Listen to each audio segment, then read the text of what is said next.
December 2nd, 1805, 3 emperors, almost 150,000 men, and a trap so perfect that military historians call it the modern canny. Napoleon's Grande Armée was surrounded. Russia and Austria had combined their forces and were closing in. Napoleon held the high ground on the Pratzen Heights, the key to the entire battlefield. Any Roman general would tell you, never give up the high ground, it's a mistake. But Napoleon did something truly insane. He abandoned the heights and made his right flank look weak, almost inviting the enemy to attack. The Allied commanders thought they had him cornered, but they had no idea they were walking into the greatest tactical masterpiece of the 19th century.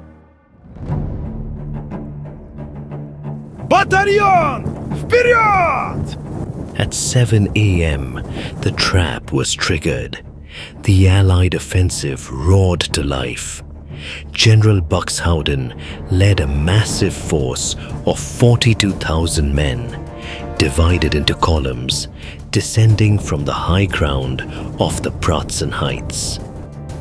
At dawn, the French could hear the sound of marching columns through the thick morning mist that covered the battlefield. Du calme, les gars!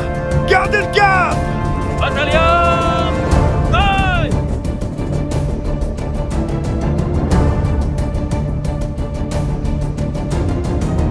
Their target was the villages of Telnitz and Sokolnitz. Вперед! В бой!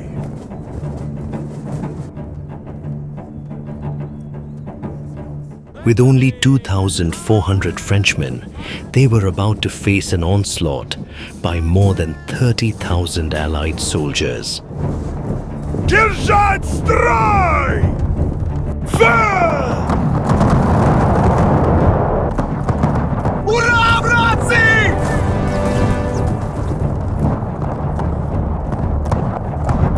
Feu à volonté!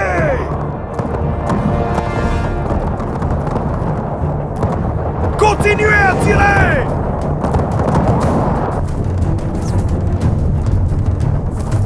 Огонь!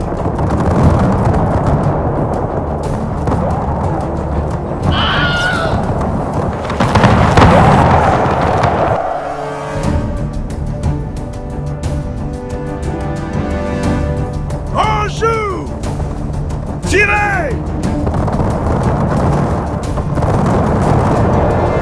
Twice the enemy was repulsed, and twice they again advanced to the foot of the hill and stormed the French positions. En joue! Feu!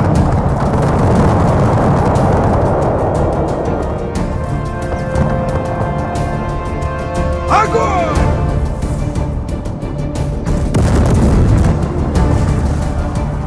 Пли по французам!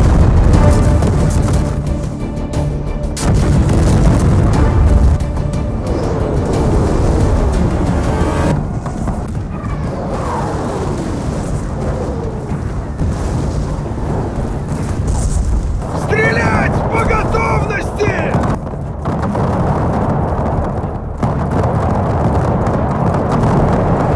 Заряжай орудие! Огонь!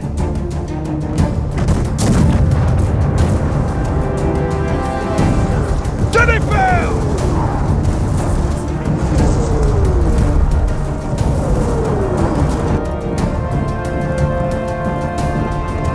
By 9 a.m., the fighting was savage.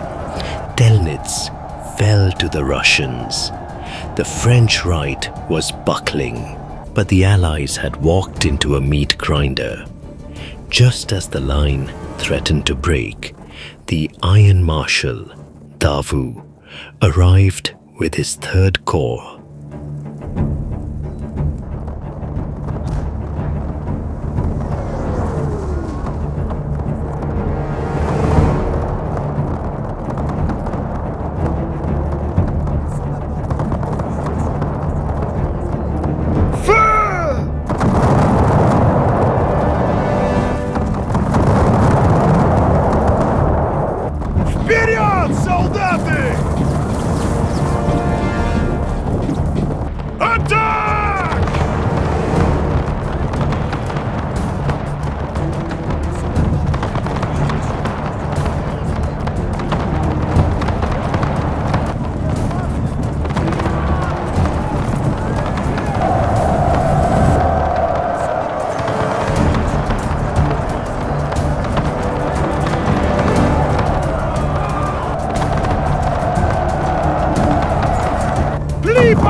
We fought in the mist.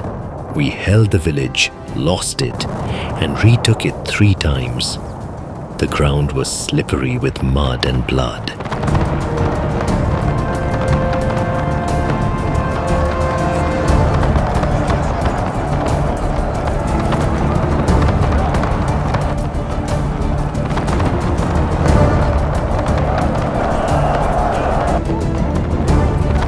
Préparez les canons!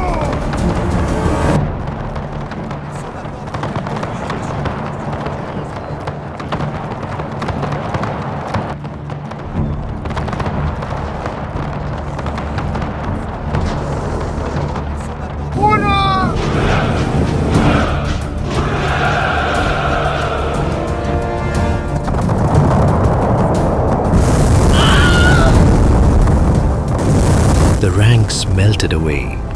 The lines rippled and buckled as men were erased from the ranks. Yet the survivors closed the gaps with terrifying discipline.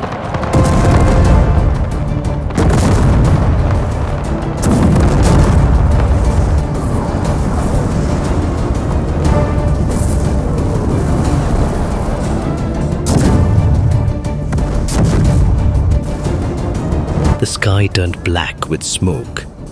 We were no longer soldiers. We were targets standing in a storm of iron.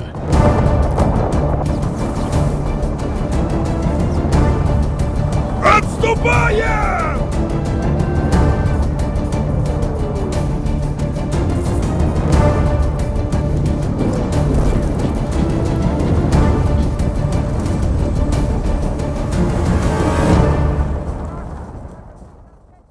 While Buxhowden was obsessed with the villages, the Allied center began to march down the slopes to join the fight. This left the key to the battlefield, the Pratzen Heights, nearly empty. This was the mistake Napoleon had waited for. At 9 a.m., Napoleon turned to Marshal Soult and gave the order that would decide the war. One sharp blow and the war is over. Soult's divisions surged up the slopes. The Allied columns were caught in transit, unprepared and out of formation.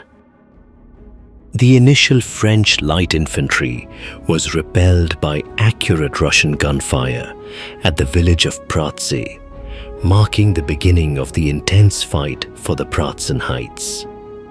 Without deploying skirmishers, the 1st Battalion of the 14th Line advanced into the village. The Novgorod Regiment met their approach with a devastating volley.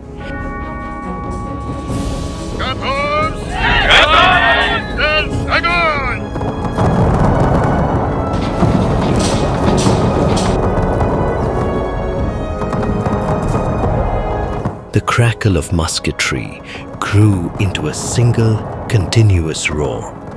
We could no longer hear the drums, only the whistling of balls and the groans of the fallen.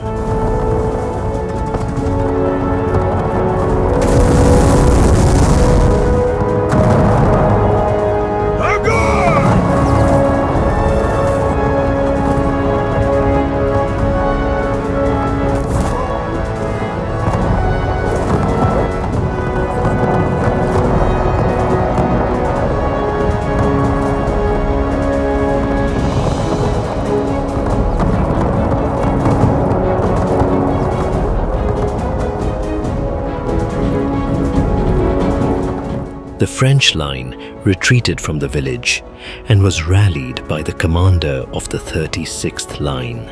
Together, they counterattacked the defenders of the village.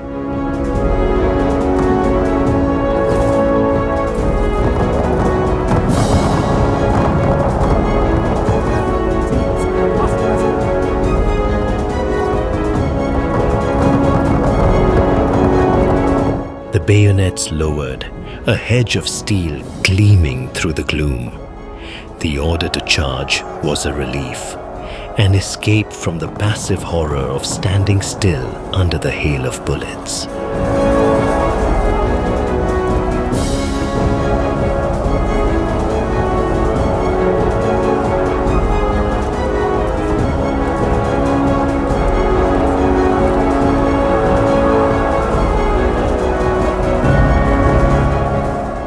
The Novgorod regiment could not hold the pressure of the French line, and they fled from the village. The emperors, Alexander and Francis, watched in absolute horror as French bayonets appeared out of the lifting mist, seizing the high ground they had just abandoned.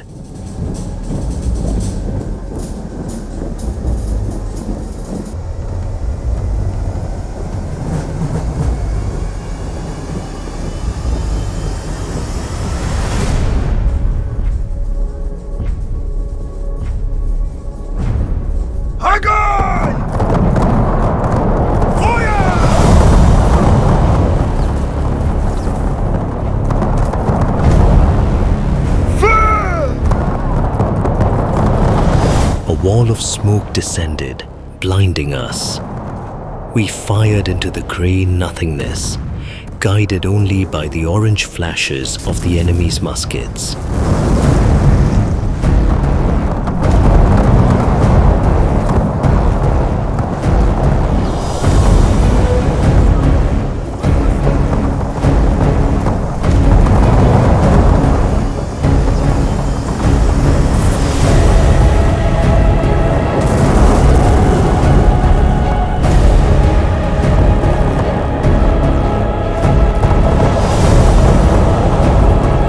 Step by step, the Russian and Austrian battalions retreated under the pressure of the French forces.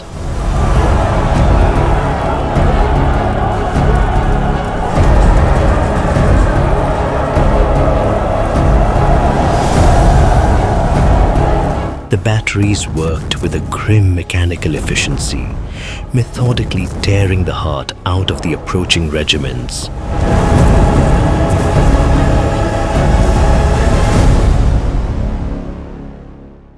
By 11 a.m., the French captured the Pratzen Heights, and the Allied army was split in two. Although Vandamme had successfully secured a portion of the heights, he now faced the most formidable unit on the battlefield, the Russian Imperial Guard. While taking a rest to attend to a minor wound, Vandamme observed a large approaching force. Major Bagration, advancing with the fourth line to identify the threat, quickly formed a defensive square. However, the Russian Guard cavalry parted to reveal a concealed battery, which devastated the square with a blast of canister shot.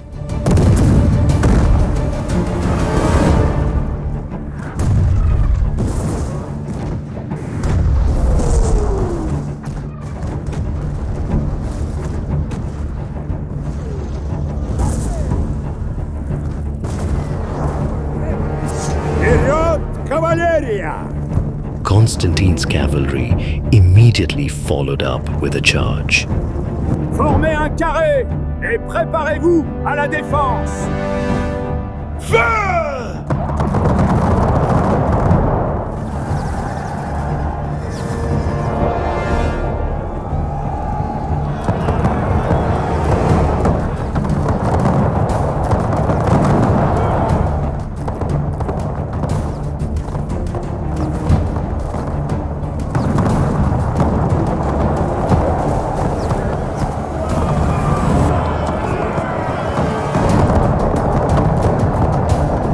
The fourth line repulsed 2 attacks, but was caught reloading when a third regiment struck, resulting in over 200 casualties and the capture of the battalion's eagle.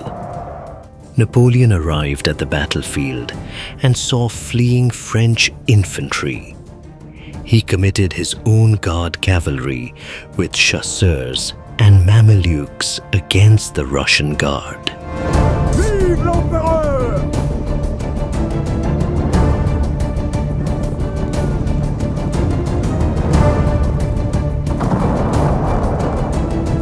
A forest of sabers flashed in the cold light, rising and falling in a gruesome cadence that harvested lives with every stroke.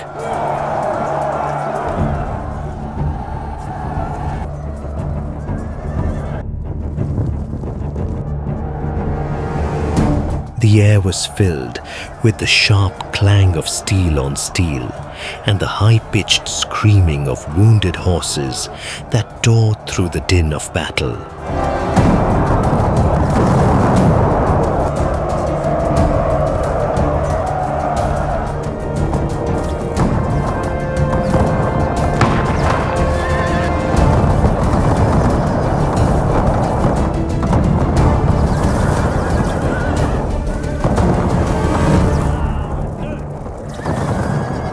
The clash ended in a clear tactical victory for the French, with the Russian Guard routed, suffering heavy losses and failing to turn the tide of the battle.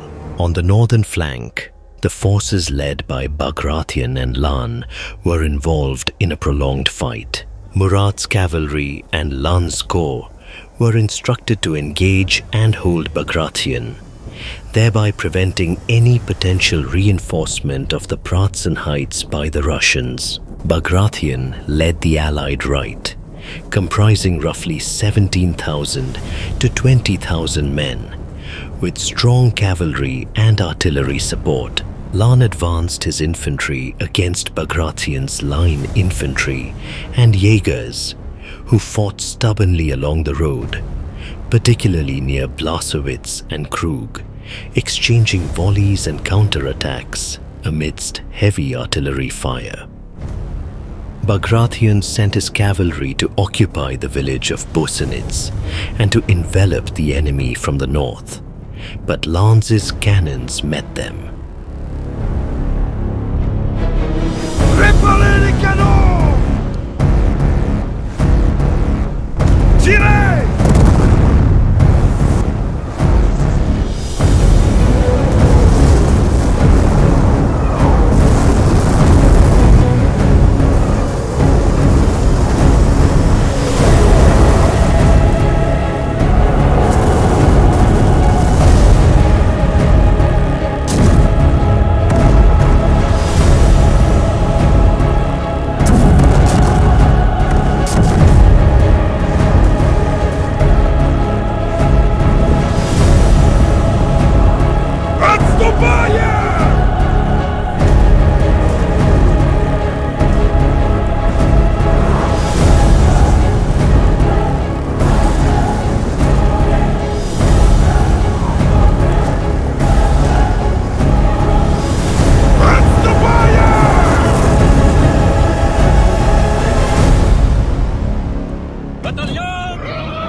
Under intense pressure and lacking support from the broken center, Bagration executed a controlled retreat, avoiding annihilation.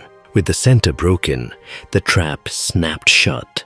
Soult swung his course around like a massive door, smashing into the rear of Buxhouden's 42,000 men, who were still fighting Davout in the valley.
Panic set in.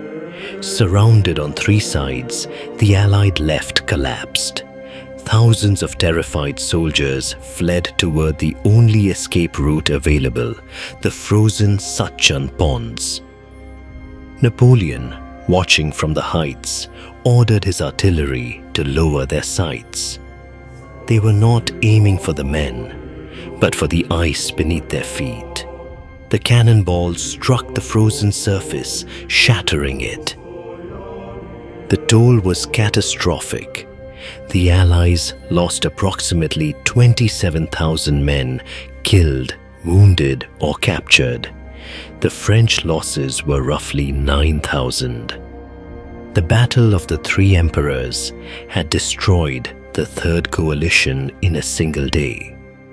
Austria sued for peace immediately.